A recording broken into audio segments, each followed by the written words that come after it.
Welcome back, everybody, to another episode of the Take Two podcast. We are your Frame brothers. I am Jameson Frame, accompanied by my brother Reed Frame.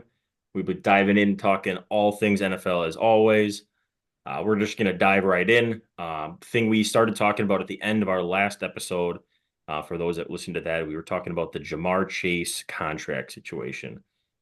Something that I have a very strong opinion on, and I typically have the opposite opinion in this situation. Wanted to get your opinion on it and how you think he should play it out. Basically, to recap from last episode, is Jamar Chase is, I believe, going into the last year of his deal. Either that or he's got one more left and he's up for an extension. I'm not exactly sure. I can check in on that. Regardless, he's available for an extension and obviously worth every dollar, right? He's going to get an extension somewhere or he's going to walk free agency and get paid big time. The uh the conversation I want to have is as his agent or as him as a player, with the season that they're having, they just lost another game. Does he hold out until he gets the contract? Does he keep playing out the rest of his year on this contract? How do you think he should handle this? I still have the same opinion I had last week, and it's a pretty strong opinion. Keep playing it out. Um, as a player, I can see my values could be different from him or than his as a player, but I think, hey, I want legacy. I want to be remembered. And again, they lost, but back-to-back weeks. Now that this week was a two touchdown week. I think what was it, a three touchdown week the week before. Those are two amazing weeks. If he keeps playing like this, I think he could be a lock for Offensive Player of the Year. And that's if we're talking about legacy, Offensive Player of the Year is the best award a wide receiver can get, with the MVP being as rigged as it is.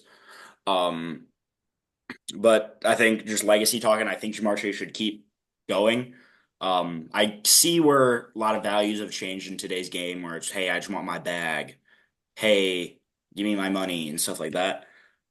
Um, I don't know Jamar Chase personally, but I hope he's not that type of guy. I know lots of receivers are, and the wide receiver position is like that diva position. Yeah, I personally wouldn't want him to sit out, and I don't think he will. So I have confirmed that he's on the last year of his deal. Obviously, the team has the fifth year option on him for next year that they can pick up and probably will if they don't have a contract extension figured out. Currently, the highest paid wide receiver is Justin Jefferson, right, at $35 million a year as an average. He signed a $140 million contract. Essentially, what I would do if I'm the Bengals is I'm offering him the same deal that Justin Jefferson got right now because the market's only going to go up, right? Mhm. If you're the Yeah. Bengals, that's like actually a good deal because if you let him play out the rest, if he ends up playing the rest of the season out and keeps putting up the numbers he is, that number's going to go north of 40. He's not going to take anything less than 40 a year because of the numbers he's putting up, right? Now, coming back to Jamar Chase, what left does he have to prove that he's worth 40 or worth less than 40? Like Uh, at this point, he could sit out there as a season and go, listen, I'm worth $40 million a year. You've seen what I've done the last 2 weeks. I have nothing left to prove to you. This team isn't good enough to make the playoffs, anyways. We're not going anywhere. The only thing I have to lose at this point is money by me playing and getting hurt. So it's best suits me to sit out. You pay me. I come back on the field. I keep lighting it up. We see what we can make happen. See, I don't think you could ask for 40 though, Why not? because what we've seen is you said Justin Jefferson's what, 35 mil? As an average, yeah, 35 a year. So if I'm the GM, I'm offering him 36, is knowing again the stereotypical diva type receiver, and knowing that, hey, they went to LSU, so they have to have some sort of rivalry or want to be better than each other. I'm offering him 36 mil. Giving him one better than Justin Jefferson. I don't I think they take it. I think he does. I don't think so. Not at the year he's putting up. I'd start at 40. Maybe they meet in the middle at like a 38, 37 and a half. I think that's probably where the number's going to end up being. But if I'm Jamar chasing his agent, I'm starting at 40. I don't think But they're taking I 35, mean, 30. as you say, as a franchise, you're not taking 40. Is he I not mean, worth that's it though? If he's I putting up the numbers he's putting up, I don't, it's hard to say he's how not what worth is it. the salary cap now? What is the salary cap per team? per team. It's Yeah, like 290 something. What is that? 290. 290 million. You're putting 40 into a receiver, and you need three receivers on the field, depending upon the package. So 2025.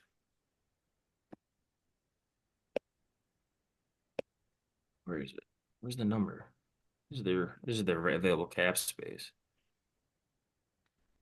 Roughly,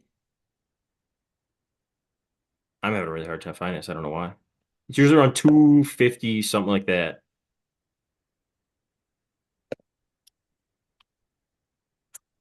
250? Oh, that's even worse. 40. My point is you're throwing so much money, depending on whatever the salary cap is. Let's call it 272 and a half. 272 mil. You're throwing 40 mil at a wide receiver. You need three to two to four wide receivers on the field. I should have said two to four. You need two to four wide receivers on the field at a time, depending upon your package. You got T. Higgins, whose contract is also coming up, I believe. I think he's good through 2025 season. T. Higgins is on his fifth year option this year. So he'll walk at the end of this year. Yeah, I'm looking at that. That's the franchise tag that I'm Yep. looking at right now. Yep. Okay. Yeah. It'd So be you have two 14, just north of 14.5% of the salary cap would be for 40. Chase, for just Chase. I'm looking at the details right here. T. Higgins is also going to be asking for, I would bet, probably 25K or 25 mil. I'd say that's a fair number, probably north of that. I would say he's probably going to get, yeah, 25 because that's Devonta Smith type numbers. I think that's probably a fair comp on what he's probably going to get paid. So you're spending $65 Yeah, but million dollars. they're not going to resign T Higgins. All right. Then you got to go get two more receivers. You got Jermaine Burton. You got Jermaine Burton's going to be a star. Don't you even start with me. And then you I just go draft Now another start to look LSU guy. Now it's starting to look perfect. All right, that's not a bad strategy. If I am a just touching on this, if I am a GM, just give me LSU's number one wide receiver every year, and I'm gonna have the best wide receiver core in the league. It is kind They're of always hitting. They're I always know. hitting. That was kind You of my got logic this year in Dynasty. Is just like Malik Neighbors or Brian Thomas. Probably just take one of them. Probably one of the two is going to be good. and then I couldn't name you an LSU receiver right now or an Ohio State receiver. I feel like you have to hit on a Ohio State receiver too. You got Marvin Harrison, Garrett Right. Wilson, Chris Olave, JSN's having a monster year now. So you just go to these wide receiver schools, just go take their like one of their receivers, and I feel like you have like an 80% chance of hitting. So there's a little fantasy advice there. Dynasty, need a rookie, go hit one of those guys. Just go find the school that pumps out products and just randomly take a guy. Yeah, Get I getting agree. back getting back on Yeah, track with Jamar Chase here. We kind of got off track there, but I what else? I just feel like he's going to hurt himself. Not physically hurt himself, but hurt his value if he continues to play and if he gets hurt. I don't see him. I agree with you. He can't gain his value just with where the market is. He's already in the elite category. I put him as a top three receiver in the league. You could argue wherever he is, but I think you for sure say Jamar Chase is a top three receiver in the league. I don't think he can really gain much value. But are we questioning what he should do or what he will do? What do you think he should do? You think he should play out the rest of the season? As a moral person with values, yes. Okay, when does he pull the pin? If they lose two more games and they're eliminated from the playoffs, you He doesn't play him pull the out? pin. As a That- human being, That's crazy. he doesn't pull the pin. As a human being, he doesn't pull the pin. He has morals. Well, listen, I'm all for it if you're getting paid.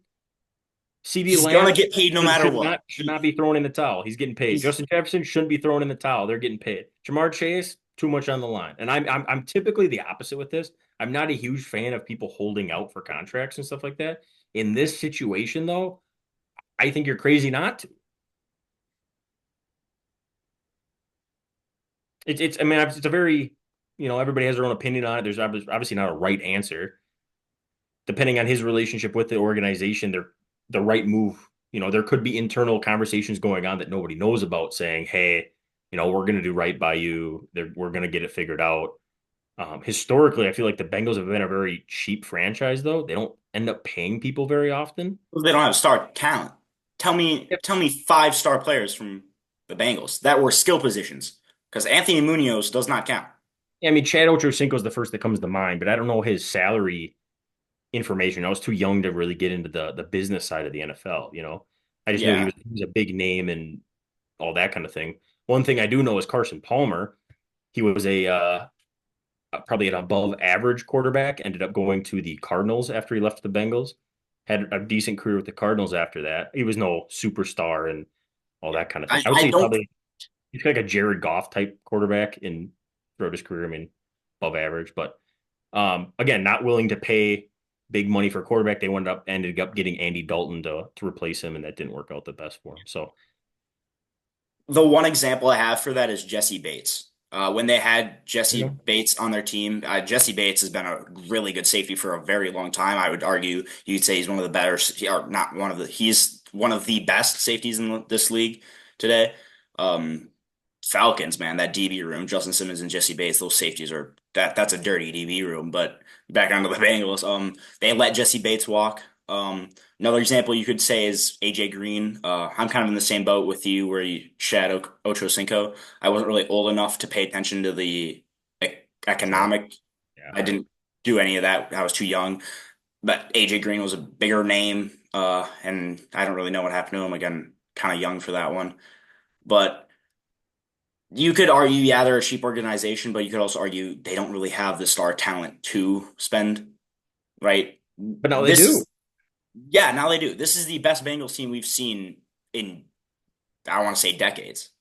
So you have Joe Burrow. I'm pretty sure he's under contract. He is under contract for a while. He just You have resigned. Jamar Chase, who again, top three. T. Higgins, I'm a lot higher than probably anyone else on the world on T. Higgins. I'm a massive T. Higgins lover. Um, T. Higgins, I would resign him again. Like I said, I'm a lover. I can definitely see them if they sign Jamar Chase to an extremely big contract, letting T. Higgins walk. So especially if he's asking for 25 mil. Yeah. So I basically the whole point I was getting at is I think he should hold out. Obviously, everybody has their own opinion on it. There's probably not a right answer. Um, we'll see how it unfolds. He deserves to get paid. I hope he gets paid because I really like seeing him with Joe Burrow and the combination. They're lighting it up, exciting to watch. Good for being a fan, right? It's just fun to watch. So we'll see how it unfolds. I don't know. It can be interesting though. For sure, for sure. The other thing I wanted to touch base on is we were talking about MVPs last week and who we thought should win. Also, our definition of what an MVP is. I found a really good example of this past week. Um, so to recap, our example or definition of an MVP is somebody who, if you were to, or my specifically, I don't want to speak for you, Reed, but my definition is if you take that person out of that and you put in any other person at that position, how impactful is the difference between that person and basically the rest of the league, right? My example this past week, and this is kind of a homer pick because it was the Seahawks game. Nick Bosa got hurt in the game. Now, the Seahawks had 0 touchdowns with Bosa in the game. As soon as he got hurt, the Seahawks scored 2 touchdowns on their next 3 drives. Hmm? And you're telling me that that's not an impactful player for the team, and essentially, like I'm not lobbying for Nick Bosa for MVP. That's not my point. My point was when you can clearly see a difference with somebody on the field, off the field, or if you have a player of a very high caliber, if you put basically any other person in that position, if it makes an incredible difference, that's where I'm getting at. So the whole Lamar Jackson, if you take any other quarterback, throw him in there, is the team still gonna be good? That's where I'm going with this. So just a good example of that in real game situation. I again, I completely agree with you. I like that definition. I believe if MVP stands for most valuable player. I said this last week, not most exciting player, not most fun to watch player, most valuable player. And I think you described it perfectly there is it's the person that's needed the most. It's the person you can tell is off the field. You can tell is making an impact when they're on the field and is making a difference in that team scheme and in the overall game. Yeah, 100%. So Uh, just recap on that one quick. Another person, another example. We might be D-line biased. I know that me and you, if we were like head coaches, I feel like we'd run a very similar scheme offensively and defensively, just because how we watch football, how we analyze football, we and do it very similarly. I believe that me and you value interior defense linemen extremely. And another example I'm going to say is Aaron Donald. I'm a big Aaron Donald fan, and if it were up to me, I would say, hey, he could be a front runner for MVP almost every single year he was in the league. Just because getting triple teamed, double teamed every single play, and if they don't double team you, you're a game wrecker. I think that's a massive impact. So just another example of what I believe the most valuable player definition should be. Yeah, I think it's a great example. We've touched on Aaron Donald before, how he may not show up on the stat sheet every week, but you know, Mhm. if you watch that game film, he's getting double teamed by a guard in the center, maybe even having a running back come in and chip him or something like that. Like he's making an impact every play, even if it doesn't show up as a number on a stat sheet. So good pull there. I really like that example. He's obviously a incredible athlete. I still can't believe he retired when he did. Not that you I want to see good players retire, but as a Seahawks fan, kind of excited, kind of happy he retired. I would be one of the biggest Aaron Donald fans if he wasn't a divisional rival of my favorite team. If Aaron Donald was on like the Falcons, I would probably be a massive Aaron Donald fan. Same with I, like I Nick. just Yeah, Nick Bosa, like TJ Watt. Oh, I love watching TJ Watt. Oh He's yeah. fun to watch. But if you were on a division rival, I'd be like, oh, I hate that guy. Yeah, Hmm. I feel like that's every fan. They just hate their divisional rivals. They don't care how good the player is, how likable the player is. If they're on the other team, they just hate them. Yeah, there's a lot of other players like that too, like polarizing players, like Richard Sherman, right? Hmm. Liked him when he was on the team. As soon as he left the team, hated the guy. Russell Wilson liked him when he was on the team. As soon as he leaves, don't like the guy anymore. But then you could also say like, hey, at least as Seahawks, Bobby Wagner. I don't hate Bobby Wagner. No, I have nothing but respect for Bobby Wagner. That dude Yeah, doesn't deserve to play in another jersey, but Seahawks kind of let him down in that front. So yeah. So I think. But I don't really know like what do you think causes that? Like me and you, hey, love for Bobby Wagner, great player for the Seahawks, but Russell Wilson was a great player for the Seahawks, and now he's gone. What do you think? well, a lot of it has to come down to how they left, right? Bobby Yeah. Wagner didn't want to leave. Both Richard Sherman and Russell Wilson had falling outs with the organization, which is what led to them leaving. So I think a lot of it had to come down to the personality of the player and how it ended. If you rub the fan base and the team the wrong way, obviously fans aren't going to like you. But if you do nothing wrong and do everything your class act and the organization kind of lets you down because of the business side of things, it's kind of sad to see it happen and you hate to see it, but it kind of is what it is.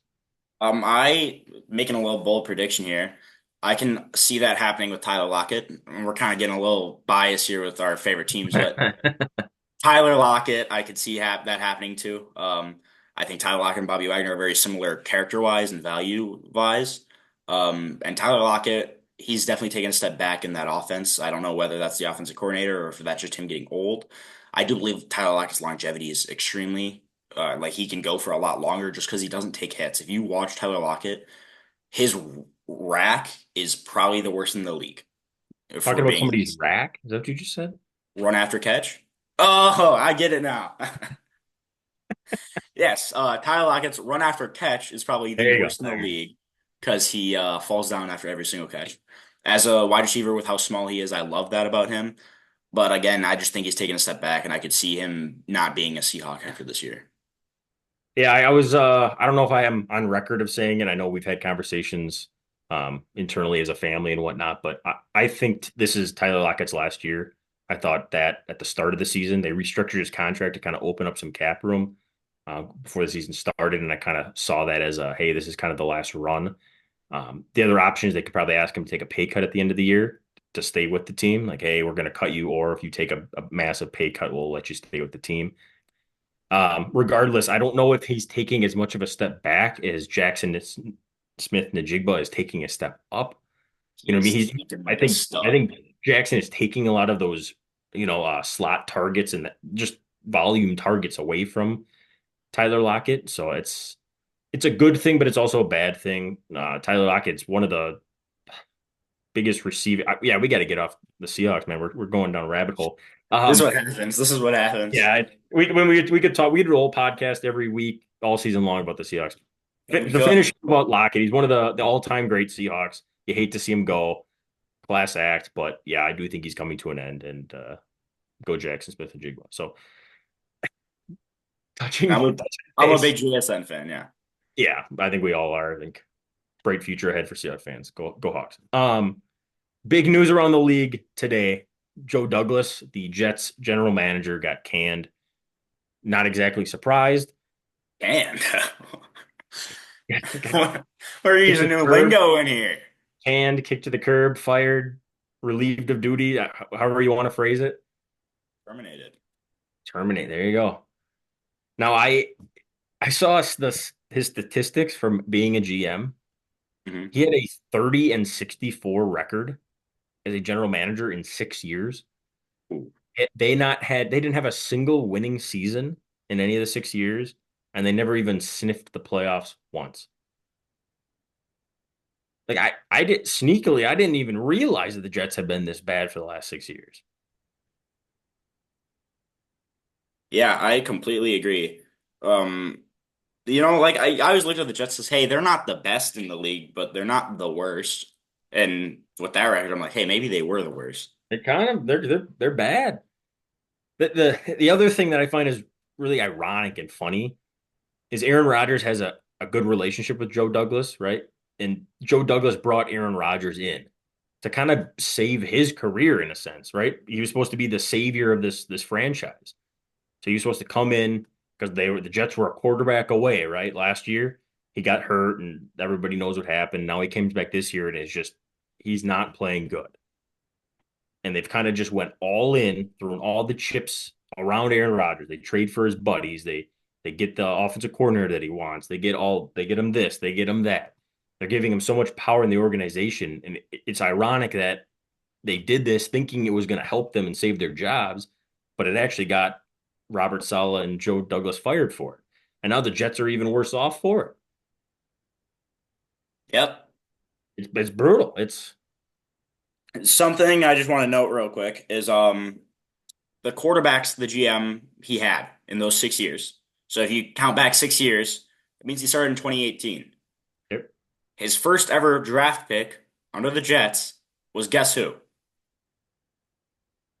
6 years ago, so that'd be before Zach Wilson.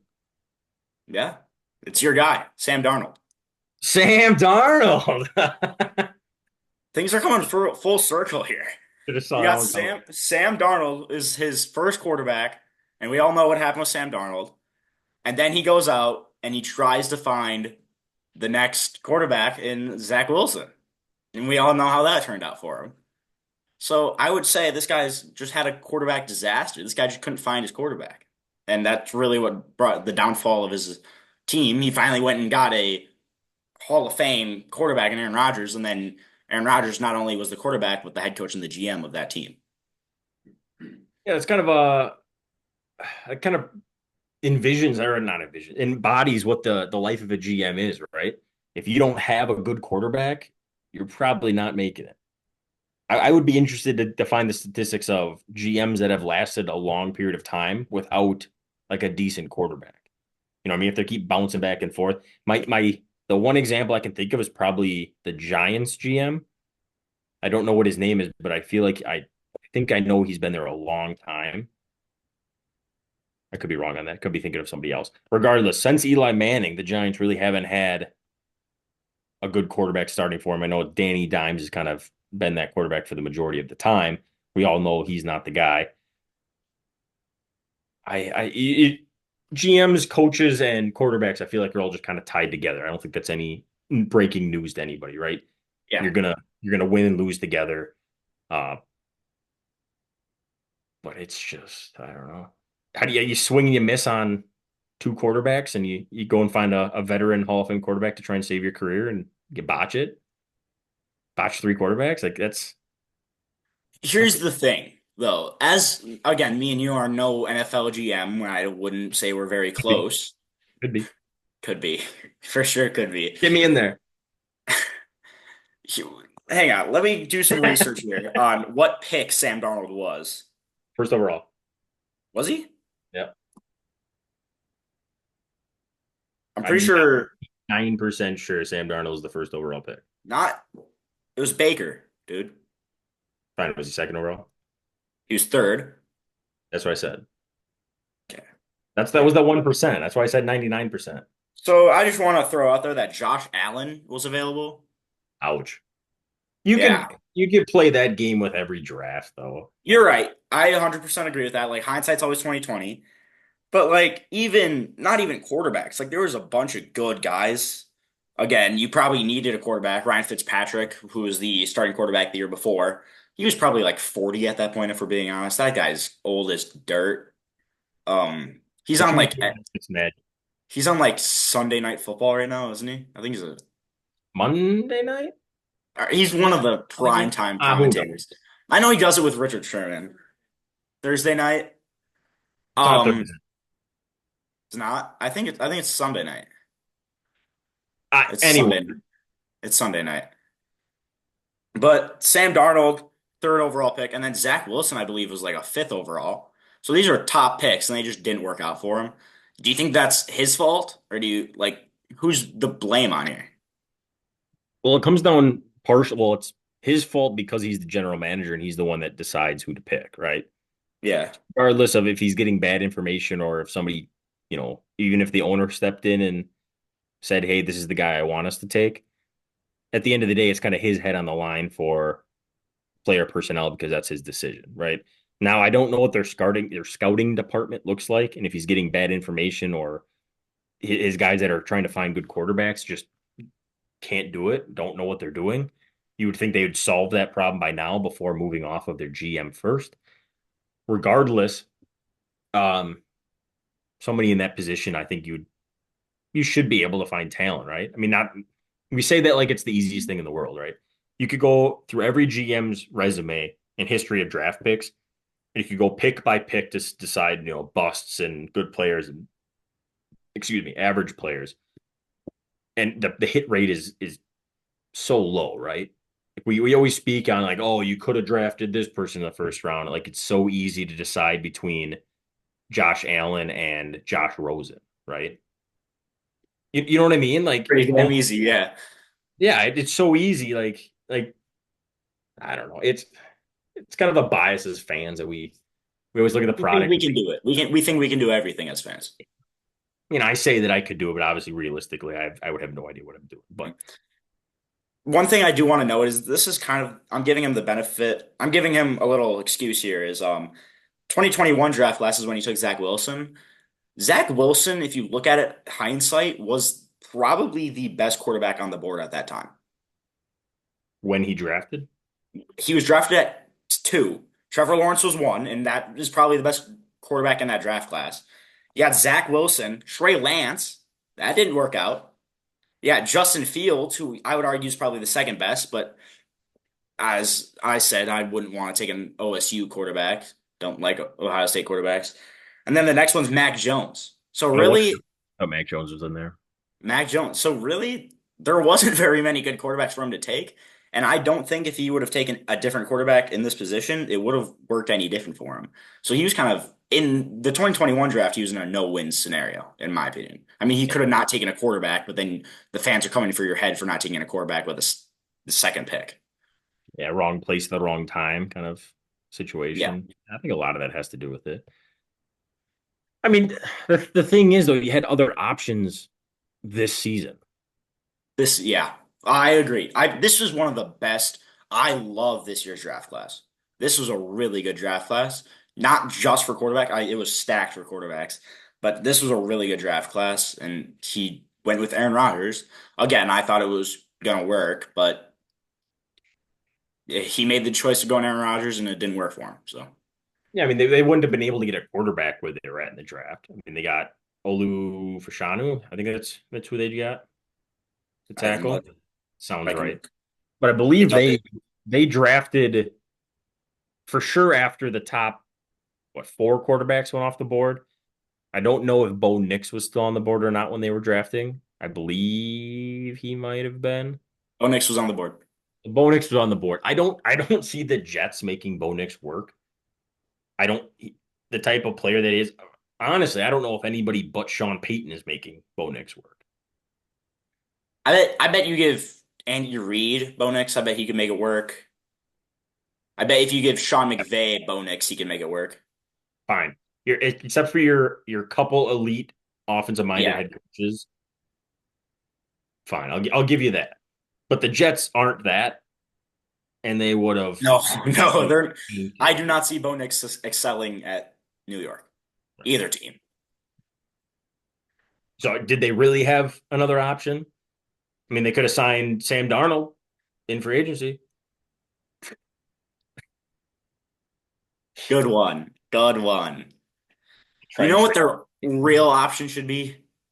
Jordan Travis. No, they're gonna ruin him. They can't. They didn't develop him. You're telling me that they developed Jordan Travis this year? The answer Yeah, is I that was a joke. That was a joke, obviously. I would hope that was obvious. I we said this in the preview. Jordan Travis, I thought was going to be the next Jordan Love. After what Aaron Rodgers has done to this team, I really don't think Aaron Rodgers has been mentoring Jordan Travis. Of course, we don't know. I'm not in that facility watching that every day. Just as a fan, just seeing, just making a prediction, I'm starting to think, hey, maybe Jordan Travis has it, but I'm starting to my Jordan Travis meter is starting to go down. yeah. I think it just has to do with, like you said, the development, the situation he's in. Um, yeah, the development. So right now, the Jets are the seventh overall pick. If the draft were to happen today, obviously we know a lot of wins and losses are still going to happen. The quick mock draft via Tankathon, good website to use for them, would show Cam Ward and Shador Sanders going prior to the Jets pick. Mm. There's not great options at quarterback beyond that. Not to take seventh overall. I'm not taking Yeah, Jalen I agree with that. Milroe Not seventh not overall. I'm seventh not taking overall. Quinn Ewers. I'm not taking Carson Beck. Hasn't looked good. So they're just going to go out there and get a second round quarterback to try and make it work? Like what's their future look like here? Obviously, Aaron Rodgers is not coming back next year. I just had an insane idea and I'm loving it right now. All right. We got You go talk to the Patriots and you go get Joe Milton. this is a no, no. A new GM is not coming in, going over and trading for a project developmental quarterback and saying, I'm going to No, stake my no, career no, on the no, line for this guy. no, Not no, happening. no, no, no, no, no. Joe Milton looked amazing in the preseason. All right. And the NFL is a business. And what sells money and tickets and jerseys is Joe Milton running around the pocket like a headless chicken and then proceeding to throw the ball 80 yards downfield to Jalen Polk. That's not Yeah, happening. it's happening. To Jalen Polk, that'd be on the Patriots. I thought you said Oh, on the trading for the Jets. Jets to Garrett Wilson. There you go. I was thinking he is on the Jets, but he would be on the Jets. Or he is on the Patriots, he'd be on the Jets. So he's throwing an 80-yard bomb to Garrett Wilson, not to Jalen Polk. One of two things are going to happen. At the end of the season, Aaron Rodgers will not be the starting quarterback for the Jets the next season. I agree with that one. They're going to do one of two things. They're going to get a rookie quarterback. Now, they are either going to reach heavily on a rookie quarterback and stay where they're at in the draft, whether that be at 7, or if they happen to run into a couple wins and they move down to like closer to like the 10th overall pick, maybe they reach heavily on like a Quinn Ewers or something like that. Or they just say screw the future and they just move up to like the first or second overall pick and they go get probably Cam Ward. Shador Sanders probably is not going to play at the Jets. I don't think his dad's going to let him or whatever they're talking about doing, about Now holding out. that's dumb. I That's honestly don't. Yeah. we can get into that after this, but one of those two things is going to happen. The Jets are either going to be like, screw it, we're all in. We're going to go get our franchise quarterback, and they're going to trade up, trade like 3 first round picks to go up and get their guy, or they're going to sit back where they're at and just reach on a quarterback just crazily. One of the two things. And as a new GM, let's say, hey, you just got a call on your phone. Jameson Frame, you're the new GM of the Jets. What are you doing? I'm full rebuild. I'm selling. I'm going to sign like a bridge quarterback for a year. Give me Geno Smith for a year. We're gonna go tank for a year. I'm gonna take that seventh overall You draft know, pick. you know what you should do for your bridge quarterback? What? Sam Darnold. No, I mean I don't want to pay him that much. No, like, But yeah, a quarterback like that though, you're on the right page. That's I don't like the quarterbacks in this draft class. I haven't even looked at the 2026 draft class, so I'm not even gonna try and oh boy. assume what's going Now, on now there. we're testing my college ball knowledge. But I don't 2026. Oh, I don't love my ah, options here, and I'd have to bring in some kind of quarterback specialist to tell me if one of these guys is the answer. I'm bringing a bridge quarterback at the seventh overall pick. I'm taking best player available. Defense, offense. You could use some offensive line help. The offensive line still doesn't look great. You could probably use another wide receiver, a weapon. You're just kind of slacking at tight end. yeah. Could use some help on the defensive side of the ball. Your defensive back room is decent shape. Linebackers are all right. Your defensive line pretty good, but you could always use more. Rotate people in. Basically, take best player available, build a team that you can plug and play a quarterback into, develop them into slowly. I don't One know. thing I would say here is go for the 2019-2020 49ers type build. Get a really, really good front seven on the line, and then have one really good corner to lock down their number one wide receiver, and then just stop the run, then start making them throw, but don't let them throw to their one receiver, make them throw to their wide receiver two and wide receiver three. That's the type of defense I would like to see the Jets do, especially if you got Quinnen Williams on the defensive line interior. You got Jermaine Johnson, who I think is a really underrated edge rusher. Will There's a McDonald. lot of who is it? Will McDonald. Will McDonald, the fourth, I believe. Right? Sounds right. It doesn't matter. I think I just want to make sure we're talking about. I think this is his name. He's It's either also the another fourth or the sixth. I don't know if the one is on the left or the right side of the I don't flag. either. But he's also another underrated guy. Young. I love their defensive line. And if they go get a linebacker from this draft, just get a really good front seven, make it really hard to run against you. You have Sauce Gardner, who's a great corner, locking down that wide receiver one, like I just said. And then you just go get, you got Devonta Adams, which I don't know what's going on there. If he's staying for another year, he'll probably leave with Rodgers. We don't know. Garrett Wilson, young, great receiver. Go get another wide receiver, go get a tight end, beef up the offensive line, and Jets are looking nice. I changed my mind. Go trade for Hendon Hooker. Oh, yeah, I like that one.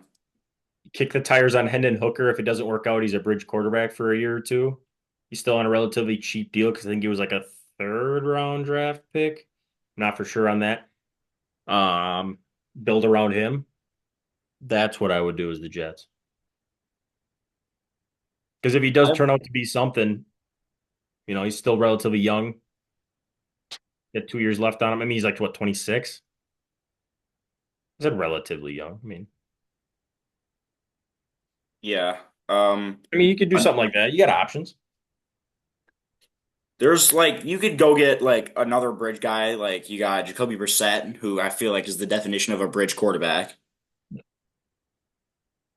What do you think about like Jameis Winston? No, No? no. You don't like Jameis Winston, huh? I don't like James Winston. I don't know why I don't like that dude. I want nothing to do with that dude. What do you think about Michael Penix? They're not going to give him up. No?